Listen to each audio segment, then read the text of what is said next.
Welcome to the Healthcare Design Podcast. I'm your host, Mike Bennett, and today I'm joined by Richard Meacham, the Director of Design Integration at DIRT, to talk about design for manufacturing and assembly in hospitals.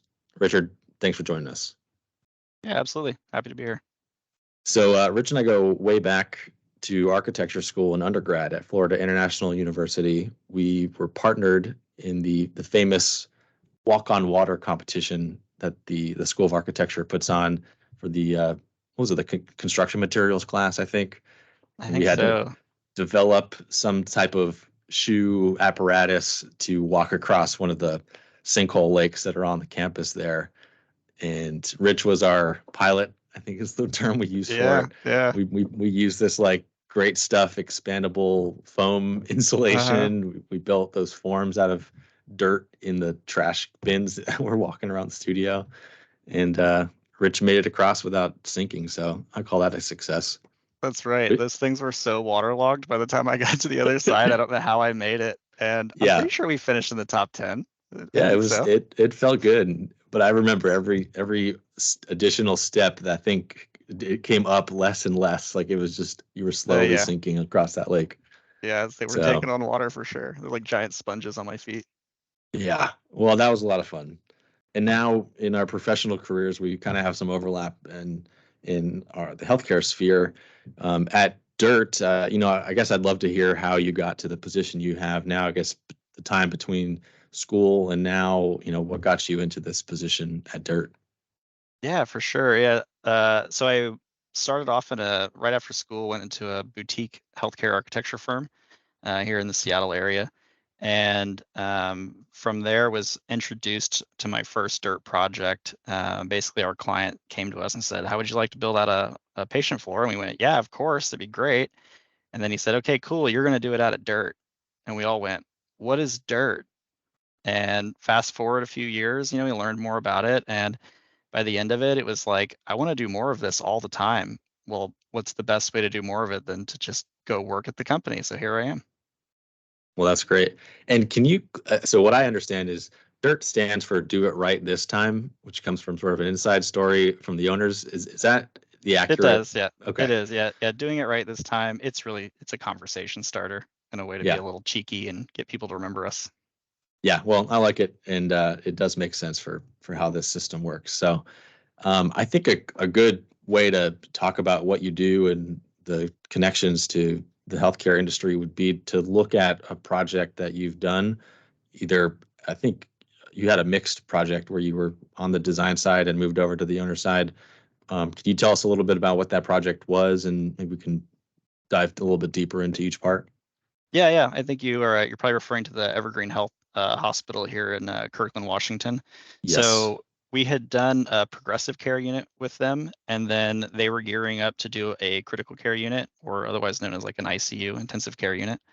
And in that time frame, because as you know, these hospital projects can take a very long time through design and construction, Yeah. that I actually ended up moving over to Dirt during that project and was then working on it from sort of this, I'll call it the manufacturer's side of the table, which was a really interesting perspective to be approaching it from the point of design, because I was involved at day one with the owner on the architect side of the table, was the BIM manager and a project manager, and then shifted over. It was kind of it's an interesting perspective. Yeah. Sounds like playing quarterback and then switching over to wide receiver and catching your own pass downfield. It kind of felt that way, yeah. Yeah. I was going to make a distinction here just because I've been confused by the term in the past. The critical care unit or CCU and an ICU or intensive care unit are referred to interchangeably in the facilities guidelines. Most people refer to the term ICU in the same way people talk about the emergency room, even though it's not a room, it's a department. But That's right. CCU, ICU, same thing, used for a high level of acuity in care for things like infections based on or that came from surgery or intense injury or potentially cardiac issues, or there's usually dialysis and things like that involved in that care. So they treat kind of the highest level of care in a hospital. So just to clarify that. So when this project was getting started, you were there in the beginning. What was the initial draw to dirt as the sort of the mode for construction? Yeah, so because we had just done that PCU floor in the same tower, but on a different floor, obviously, the owner, after some lessons learned and some de-scoping at the very end, said, what would have really improve the construction sequencing and the scheduling is to actually do more with dirt. And really that just comes, that sort of mindset comes from this, like for like assemblies. And if you can do more of the same assembly across a floor plate, then you can just gain a lot of efficiencies out of that. And Yeah. so the mandate from the owner on the critical care unit, which was the most recent project completed with them, was anything that can be dirt shall be dirt. We were even entertaining not going deck to deck between patient rooms, and Okay. had worked with an acoustician and proved out that we could and still meet the FGI requirements for the room-to-room speech privacy and acoustic separation. And the project had been completely designed around that concept. And it's a 20-bed CCU with 4 of those rooms dedicated as AII rooms, airborne Yeah. infection isolation. So the project hit the street, had to be hard bid because it's a publicly funded hospital. Okay. And then COVID hit and shut down everything. And Yep. even though these drawings were already on the street, and the owner said, hold on, we need to make all of these rooms ISO room capable. And so we literally had to redesign it after the bid was awarded. And then that's Yeah. when all those rooms went deck to deck. Okay. So I was curious what the change was afterwards. Uh, Interesting timing to be able to It modify a was a little project crazy. in trend like at that moment, because I know I did a couple and there were a lot of projects that sort of did retrofits of operational facilities on how to at least get negative pressure in rooms and things like that to pseudo make an airport infection room. Which, to clarify, that additional requirement is that anteroom that provides a a space in between the corridor and the patient room for air isolation, and where you gown up in your your different infection control stuff. So that's cool to hear how that changed. So how much time did that add to? So it was already designed in dirt, and you It modified those was. partitions. What kind of time frame does that look like for, I guess, the redesign portion? Not so much the adjustment to the bid, but when that project went back to the drawing board, how long did that take to pull It added off? a couple of months. I'm pretty sure the mechanical engineer lost the most sleep over it Mm. because we had a very short deck to deck, and now they had to have ducted air returns. And they were already planning on adding another air handler to the roof outside of the unit. So that was already on the go because the existing building's air handler couldn't handle the additional load. But then when they decided that all 20 of these rooms needed to be negative pressure, and we had all the additional ducting, that was the biggest impact to the overall scope and the overall design. There actually wasn't that much with dirt in terms of the walls and doors and those sort of things, only because we weren't planning to go to deck with it. We were going to penetrate the ceiling and break the grid to basically treat each patient room like its own little island. But Yeah. with the change to having them all being negative pressure, that meant that a bulkhead had to go above each of the dirt wall assemblies to separate the rooms. And so that was the biggest area of coordination, is because the contractor who won the GC who won the project wasn't planning on having to coordinate all of that overhead stuff, if you will, the MEP, Right, with because it's any like a bulkheads. like a return air plenum design in that first instance, right? Correct. Yeah, that's what they were Yeah, looking at. sure. So you also mentioned the owner was advocating for everything that was not code required to that you would have that be dirt. What are some of those things that sort of fall outside of dirt's capabilities that need to be tracked from a design perspective? I know fire rated walls, probably shafts Correct. Yeah. for elevators, things like that. Do you have to do things like electrical rooms and other types of building infrastructure? Yep. Yeah. As long as it's not a rated room, we even did the non-rated smoke partitions. So we can seal up the walls to limit the transfer of smoke. So basically, anything on the project that wasn't required to be fire rated was a dirt wall in this instance, and that was largely because, and I've heard this from a couple different hospital systems as of lately, where they're really trying to eliminate as much drywall as they can, just because of some of the issues that have happened with black mold and drywall getting wet. And I'll get asked occasionally, well, what happens when dirt wall gets wet? And it's like, well, it's subject to the same issues, but the difference is that you can see what's happening down below the ceiling, and so you can quickly and easily snap on finishes, snap on new ones, or snap off, snap on finishes, so that it makes it a much quicker change out. And then from the above ceiling perspective, we were even entertaining the idea of doing like MDF bulkheads, and just they were really like no drywall. We Hmm. ended up talking them out of that because there's just so many overhead penetrations that um, drywall and mud and tape is going to be the quickest, simplest, more straightforward way of sealing up all those penetrations above the rooms. So that was where we landed with that one.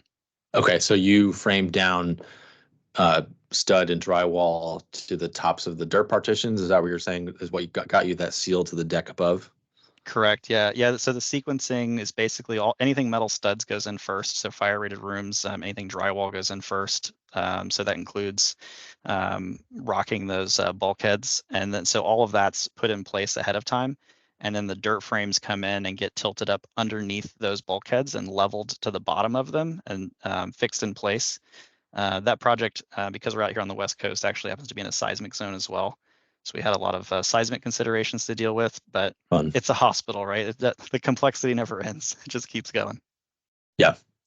The nice thing about hospitals, I feel like, is they embrace such a high level of all of the code requirements that there aren't a whole lot of things that that feel like they're surprises for you. Like, oh no, we have to add this code requirement. It's kind of like we're already functioning at one of the most governed portions of building technology. So it's you're sort of prepared for it already. Yeah, absolutely. I say all the time that we're kind of spoiled when we work in hospitals, like as designers, because we're often working with other designers, whether they be architects who have gone to work for the hospital or engineers or those facility folks. They really understand the ins and outs of the building, and so you can really have those technical conversations with them in a way that they get it. It's a 24/7 operation, and it has to be available and ready at a moment's notice for any patients that might come through the door. So Yeah.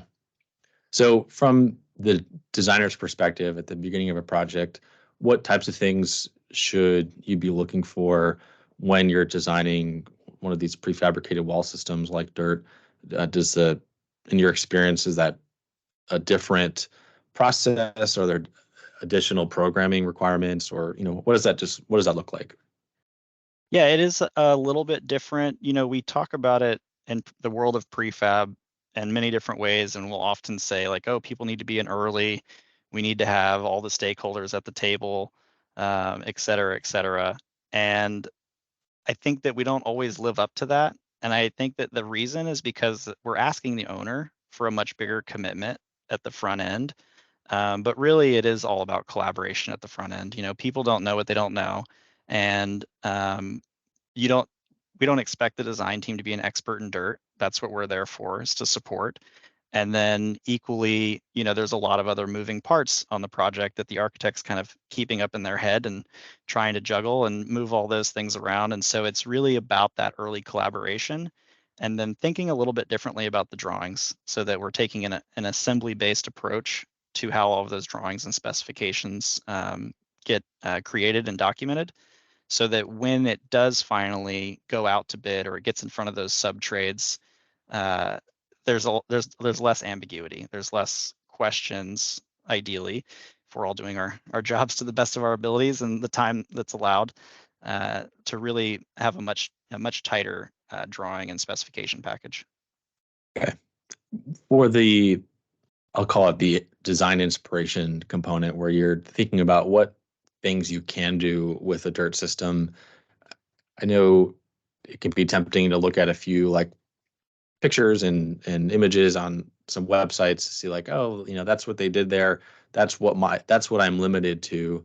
Are there things that you encourage designers to do to, at least from your perspective, find the right solution for their project versus trying to back their project into a solution they've already seen?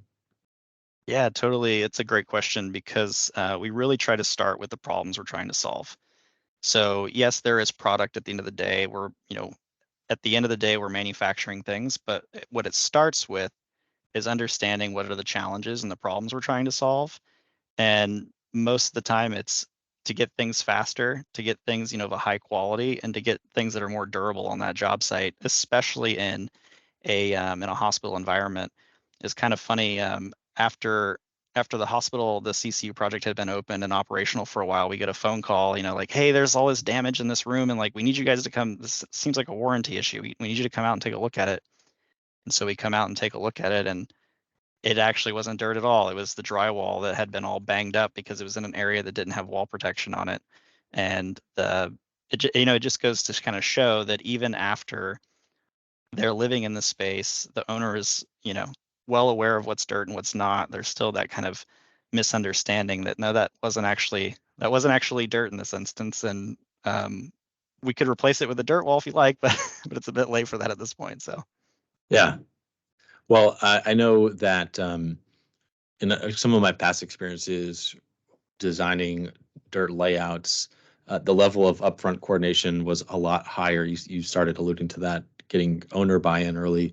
How do you advise architects to talk with their engineering consultants and other vendors and other providers to get that level of coordination that's required for those drawings as early as possible?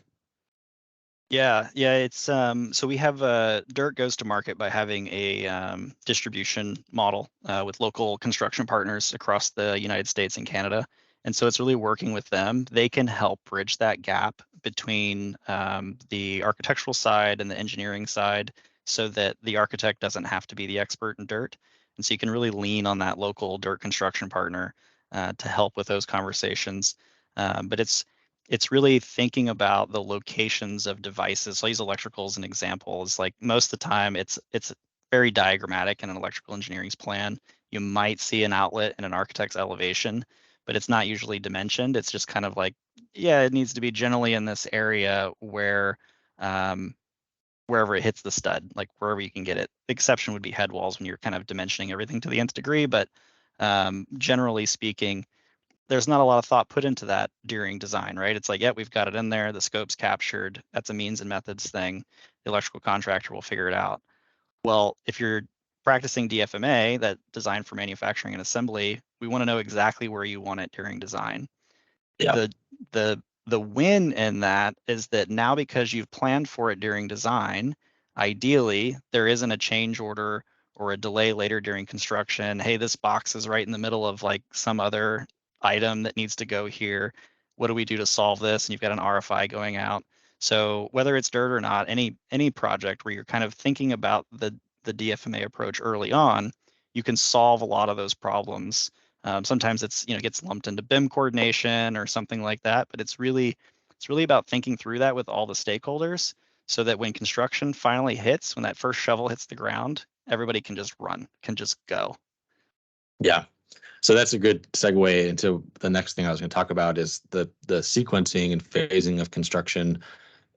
I know that there are different from a traditional construction model where you start with studs and then you get rough ins for your utilities and plumbing and electric, and then you get on drywall, then you get in finishes, and you get in see like there's a bit of an inversion in a lot of that. So can you talk a little bit through what that phasing looks like and sequencing of those different construction activities?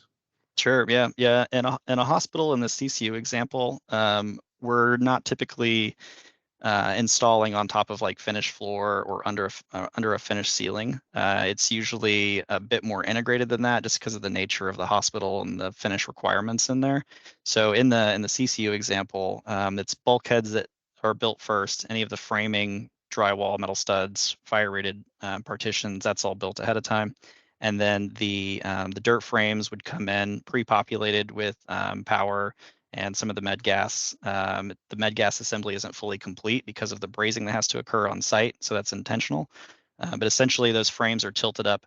Any items not provided by dirt or pulled through, like nurse call devices or any sort of like wall-mounted light fixtures, like a sconce or a night light, that kind of stuff gets integrated on site in back box and conduit that's already in the frame. But then the part of that means that we had to do all that planning ahead of time, right? It's like all of that conversation happened during design so that we knew Right. exactly where all those things were going to go. And then that way, whenever it's finally on site, we shouldn't be having to do box walks. And in-wall inspections from the local authority having jurisdiction can be much faster because everything's already there inside of the wall. They can inspect it and see it and sign off on it, make any comments they have, and then the Do those finishes just snap on. Yeah, do those inspectors have any issues, or have they by this point become more familiar with that type of installation that they're not sort of mystified and they're ready to go once they get there? Oh, it varies greatly by location Okay. and how much prefab they've been doing. It's all still subject to local regulations and enforcement, no matter where we're doing work. It's a bit of a struggle sometimes because if a lot of that work was done off site, the benefit that Dirt has as a manufacturer is that we have a ton of UL listings that we can point to. When it comes to like electrical as an example, I'll keep picking on that one because it's an easy one to pick on. Uh, we want to get those pre-approvals with the city first so they understand what's going to be there on site. And I would say that's true of any modular construction. Like they need to be on board. So that's another stakeholder that has to be engaged early, is making sure that your local AHJ is actually on board with the approach so that when the inspector shows up, they're not surprised by what they're seeing and they're like, yeah, this is what was permitted. Yeah. Okay, great. And then I think I'm curious now that this CCU it's been completed, it's been operational. Have you gotten feedback from the hospital system about how it's? I know you mentioned they called you in to take a look at some damage there, but in general, the type of care, are they happy with it? Is it performing well? Do you have any feedback from patients and visitors? I'm just curious how things have gone with this particular project. Yeah, it's been quite positive actually. I got a note a few months after the unit opened from a spec writer friend of mine here in Seattle actually, and unfortunately one of her family members was a patient there. But she said that they commented that that was the quietest patient room I've ever been in my life, and I thought, well, I think that's a win. But it also is like, is it too quiet? Does there need to be a little bit of noise? But no, it's been quite positive. That's great. So I guess moving forward from here, what tips that we haven't talked about might you pass on to designers and architects who are maybe exploring prefabricated and the DFMA process for the first time, in terms of for their own scope of work and how to liaise with the owner and other parties along the way? Yeah, I think it's just keep going. The industry is definitely moving in this direction. And in the grand scheme of design and construction, we're still in its infancy in terms of modular construction and prefab and where this is going. But you hear it in every webinar and podcast, like this is the direction the industry is going. We're just trying to figure out how to do it. I think my greatest advice is I'll paraphrase or kind of reference, Cradle to Cradle, the book Cradle to Cradle. It's not about doing the same thing better and more efficiently.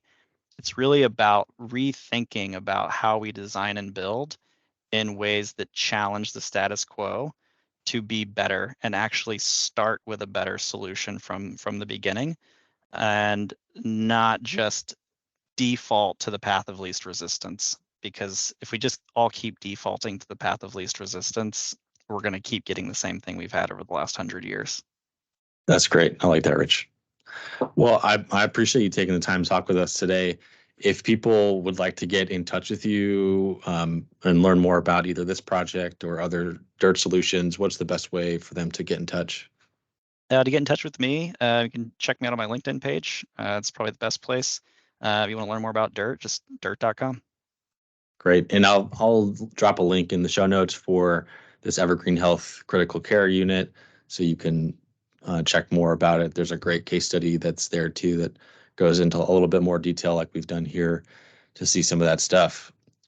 And to get more information like this and other ongoing healthcare design learning opportunities, you can sign up for my newsletter. I just published the first one today. Next one is coming out next week on evidence-based design, a little bit more of a deep dive in that and more coming in that vein. You can visit healthcaredesignnetwork.com for more information and to sign up.